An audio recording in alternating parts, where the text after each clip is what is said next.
Welcome to our second lesson. Now, before I start this lesson, it's very important.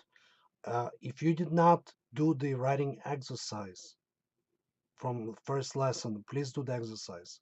Do not do any exercises from this lesson. You can meditate with us, but do not do the writing assignment from today.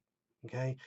You need to do the exercise from the first lesson, sleep, right? So your brain can process the information and whatever you figure it out during the writing assignment, and then next day you can do the writing assignment from lesson 2. Okay, so this is very important.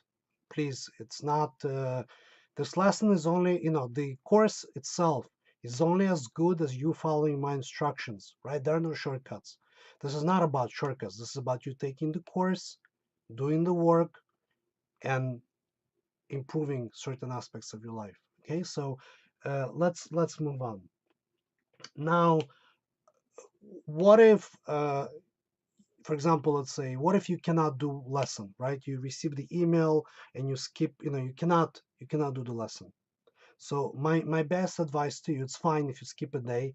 I would prefer not, not more than a day, right? Because I want you to sort of do the work in a certain amount of days, because your brain needs to work, develop a habit.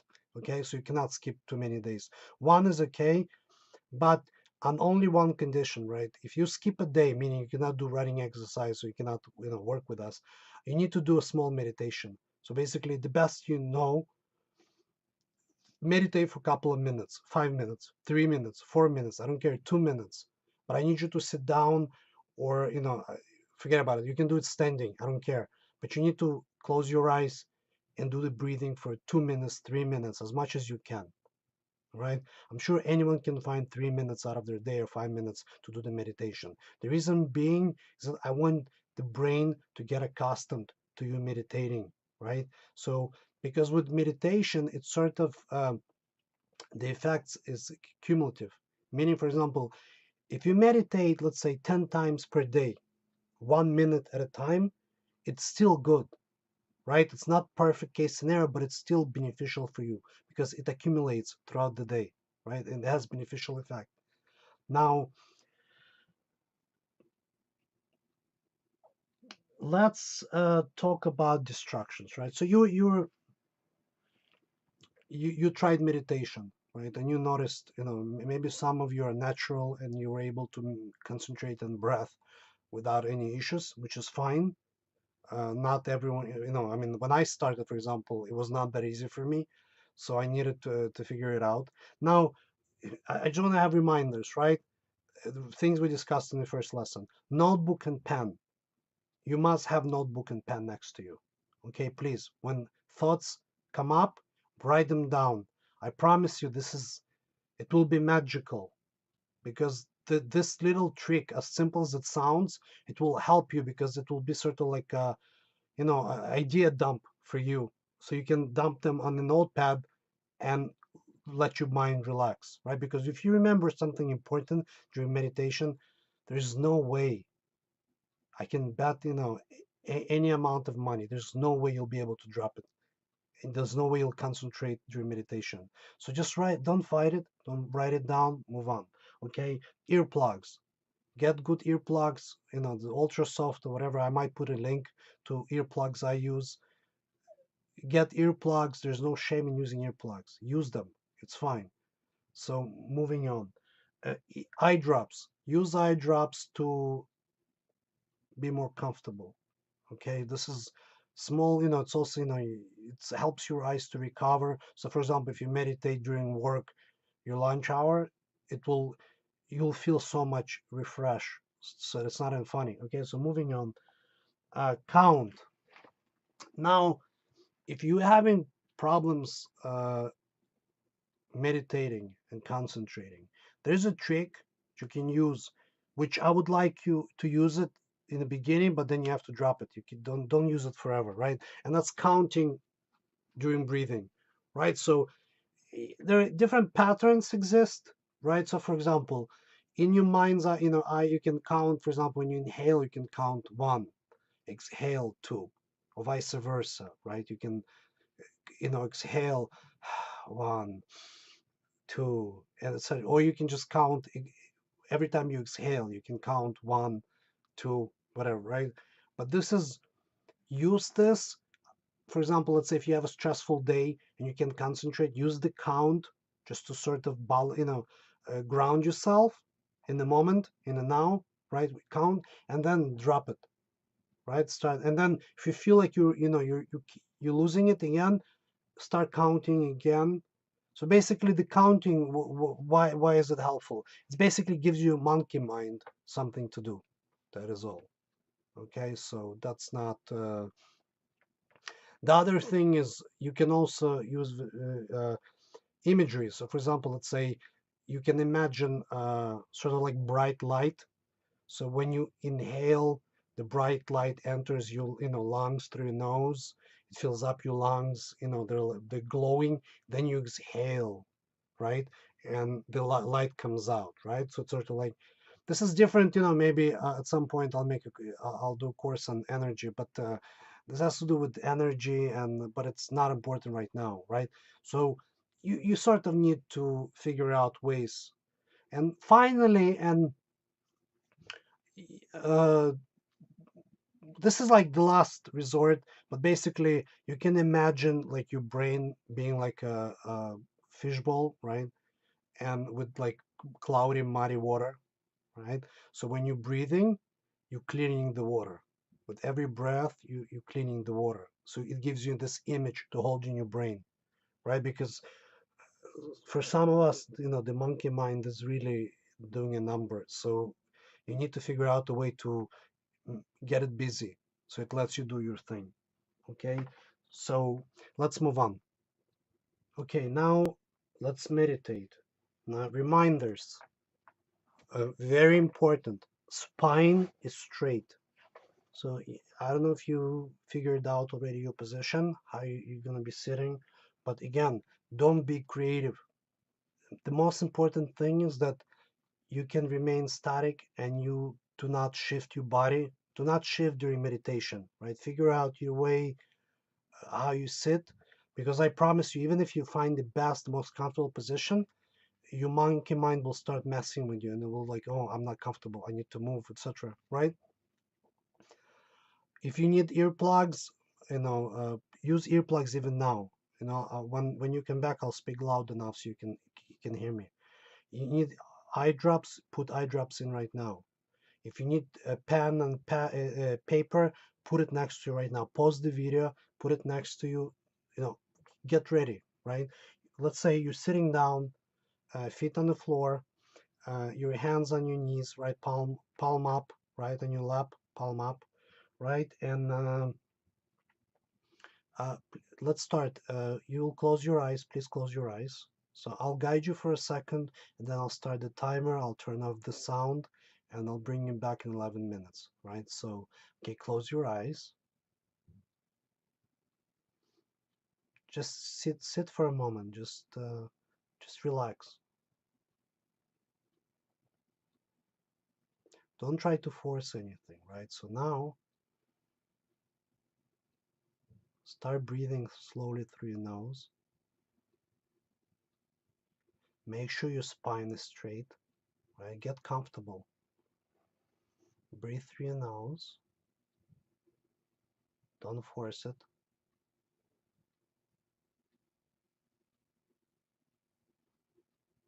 Feel the air.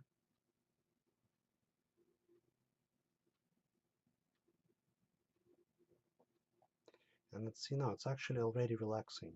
So just concentrate. Even that process is already relaxing because it gives you a second, your body and your mind to relax. So I'm going to start the timer, turn off the sound. I'll meditate for 11 minutes and I'll bring you back. Starting the timer.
So welcome back.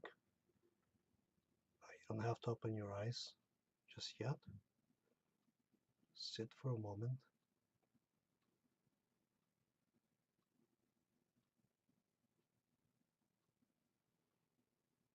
And hopefully today's meditation was a bit easier. And I promise you that once the habit kicks in, you will miss meditation.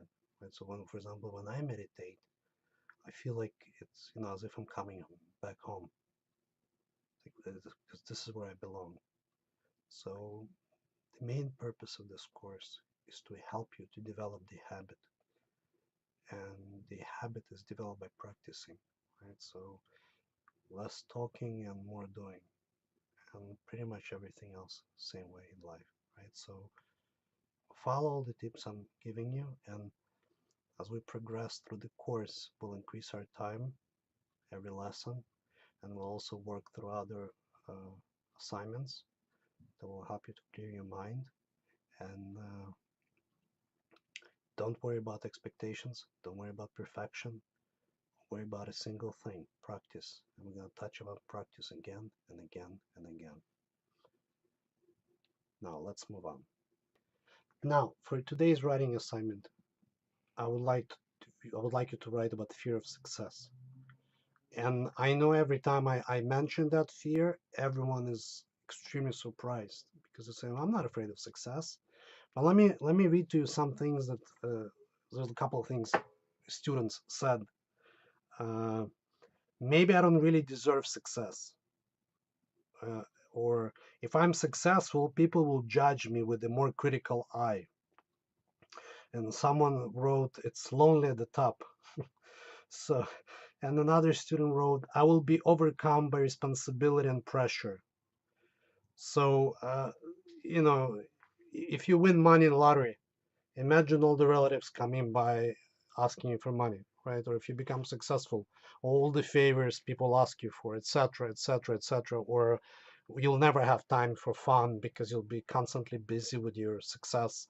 Whatever. Let's say you became a CEO, so you'll never have fun, etc., etc., etc., whatever, right? So here's the actual assignment. You will need to do the following. Write about 3 past experiences where you were successful, but which also created a problem for you. Again, don't look for recent experiences. If you can think of a memory from your childhood, write about this. It has to be a memory which brings up emotions and how you felt. Also, please note, for example, and I might have mentioned, I might have mentioned this later, but as a simple rule of thumb, right? If you have an event, let's say from 2 years ago, which you think of, let's say 3 4 years ago, and if you think of the event and it still brings up emotions, like strong emotions, whether it's embarrassment, anger, sorrow, doesn't matter, right? If it's emotion is strong, it means you need to deal with the emotion. Okay, so I'll mention this again, but it means you need to deal with the event. So you need to write it out or whatever, right? Whatever the technique you want to use, but it means your brain did not deal with the event. So we're going to discuss it later, but one of the reasons why we're doing the writing assignments is because we need to deal with things in your past, right? So remember 3 past experiences, preferably more towards your childhood, right? Not something very recent, but it has to be something that you feel strong about once you remember it. And please be, as a reminder, make sure you know 100% that you will destroy the paper you're writing on, that no one will ever see it. So you can be completely honest and, write things that you don't want anyone to see. Okay, so destroy the paper, burn it, shred it, whatever you need to do, right? Don't write on your computer. All right, write with pen and paper so you can destroy it. Okay, so reminder, your timer for 15 minutes. Set your timer for 15 minutes. Do not write longer than 15 minutes because it's going to be counterproductive.